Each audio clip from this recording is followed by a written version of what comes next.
So mahilig sad baka mukaon og pan nga munay kay lagi lami man jud kay ni siya ipari sa kape oy. Unya kay dali ra man day kay ni siya himuon basta kay naalang jud kay mga ingredients nga para ani aw baka himo gyud kay. So ug mao to sugdan na nato ang paghimo. So ning gamit lang ko diri og 3 and a half cup na all purpose flour. So bali i-mix lang nato ni ang ato ang mga dry nga ingredients. So gisunod ako butang diri ang ato ang dry na yeast and then ang ato ang sugar. And then nagbutang sa diri og 1 half cup nga sugar and then 1 teaspoon nga salt. And then pagkahuman natong mabutang tanan natong mga dry ingredients ay aton ni siyang halo-haloon og taro.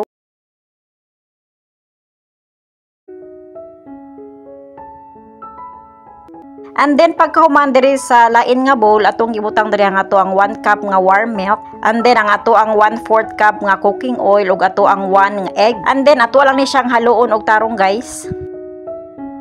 Kay na mix naman ato ni og tarong ato aday gibutang diri ang ato ang dry na ingredients.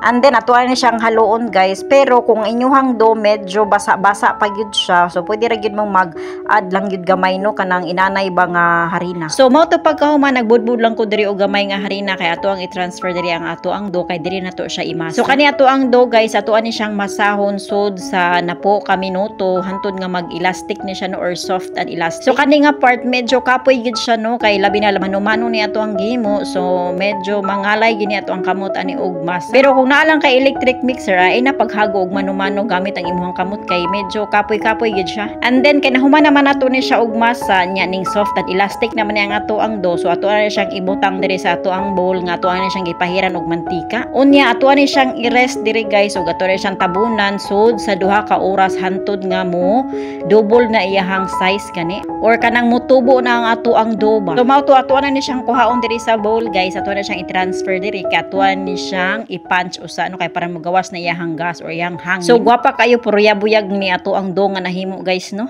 Mao na kung ikaw ganahan ka mo himo og munay aw paghimo na lang gyud kay sayon na gyud kay ni siya himuon. And then pagkahuman ato lang day ni siyang tungaon. So bali nakahimo gyud ko ani og mga 16 ka buok guys. So ubay-ubay sa gyud nino ang ato ang nahimo. So kani akong gihimo nga pan guys, so pang konsumo ra ni namo dili ni siya pang baligya. Mao nang wala ko nag-mind ani kung gagmay ba ni nga pagkahiwa ako or dagko ra ba ni. Kay lagi kay kamera may mukaon ani no. So di na ta mag-mind kung unsa nakadako nang ato ang gihimo. So mo to ato ani siyang gihiwa sa 8 equal parts ang ato ang do. So bali 16 ka buok gyud ang ato ang nahimo ani no. So dili kayo siya dagko, dili pud siya kaayo gagmay ni ako ang nahimo nga kanang munay guys.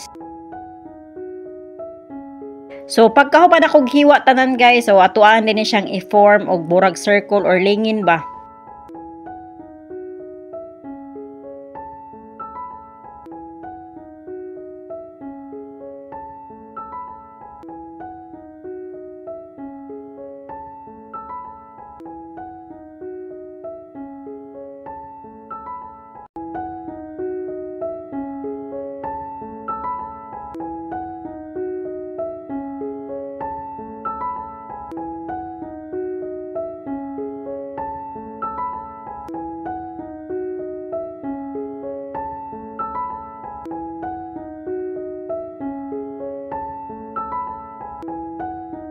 Kay nahuman naman ako porma tanan og lingin ni ato ang do, so ato na ni siyang hiwaan sa tunga guys. Kay lagi mo ni timailhan nga munay giday ni imuhang giluto kay naay liki sa tunga. Makahinumdum lang gyud ko nga sa una magini paborito na mo no nga ipares og kape ba, labi na gyud kanang ting uwan-uwan ba nya wala kay kwarta, so mangutang ta dito sa tindahan. Tag 5 ang usaan ni or kanang ang uban 5.20 ang baligya ni sa tindahan. So lami man sa jud kaayo ni siya ipares sa kape no, tuslo og kape ba. Unang nakahimo gyud kog munay ron kay gimingaw masad gyud ko tinuod og munay. Oto ato lang sa ni siyang kanang tabunan kay ato sa ni siyang papahuwayon og another 30 minutes. So samtang nagpahuway pa to siya 30 minutes guys, ianda mo sa nato diri ang ato ang igwash. Ato ang gigamit diri guys 2 tablespoons of kanang milk and then ang ato ang usa ka itlog. Nindot magyud kayo ato ni siyang pahiran ang ato ang munay ani kay para pud mo gwapa tan-awon og mo shiny ba.